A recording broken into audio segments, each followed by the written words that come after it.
Hi everyone, welcome to our cross-cultural leadership video. Did you know that in Thailand, raising your voice is seen as disrespectful?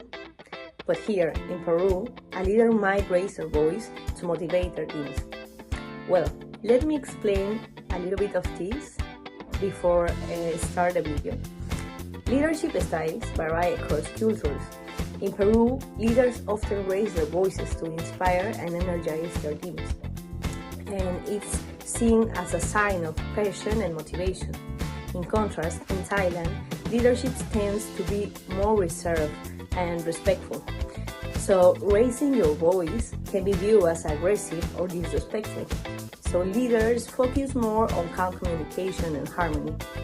Today, we'll compare leaderships in Peru and in Thailand, from culture to ethics and real leaders. Now, let's start with leadership styles using the globe model, which includes 6 types: charismatic, team-oriented, participative, human-oriented, autonomous, and self-protective. In Thailand, leaders are often human-oriented and self-protective.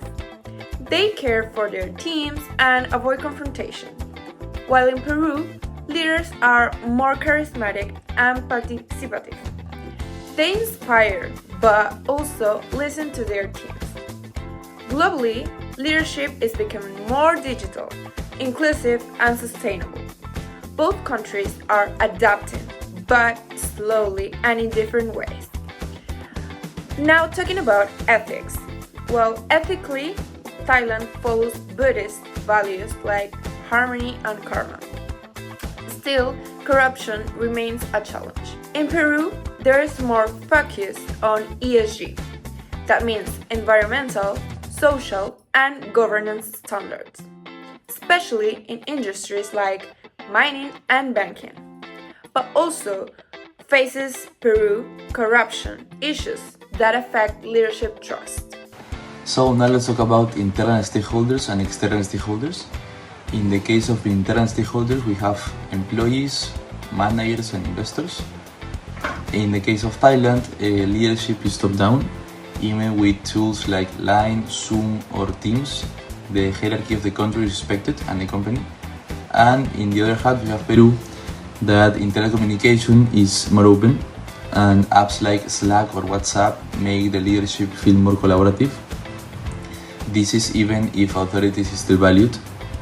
And in the other hand, we have the external stakeholders, and talking about them, these ones includes unions, communities, and in Thailand, the government also plays a key role, and the family networks often influence the leadership. And in the case of Peru, we have that the companies interact closely with rural communities, especially in the extracting or manufacturing industries like mining. So if they ignore the corporate social responsibility, they are in risk of losing the public trust and even facing the protest of the people.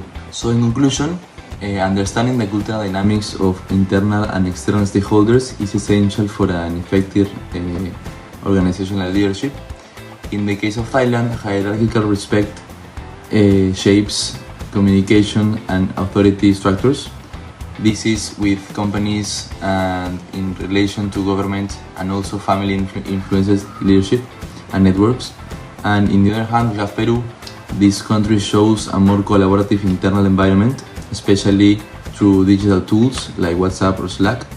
And they emphasize in corporate responsibility towards rural communities. Let's look at real-life examples. In Thailand, we have Sukuchain Chervano, CEO of Chevron Pokham Group. He combines digital innovation with traditional Thai values such as loyalty, harmony, and protection. In Peru, we highlight Rosario Bazan, co-founder of Danfer. She leads with empathy and is known for empowering women in rural areas. What about gender and diversity? In Thailand, leadership is still dominated by older men. There are few women in executive roles. In Peru, gender inclusion is improving thanks to strong legal frameworks and public awareness, but there is still a long way to go in men-dominated sectors. 5 key takeaways from our service. This Thailand leadership is based on heritage, protection, and kindness.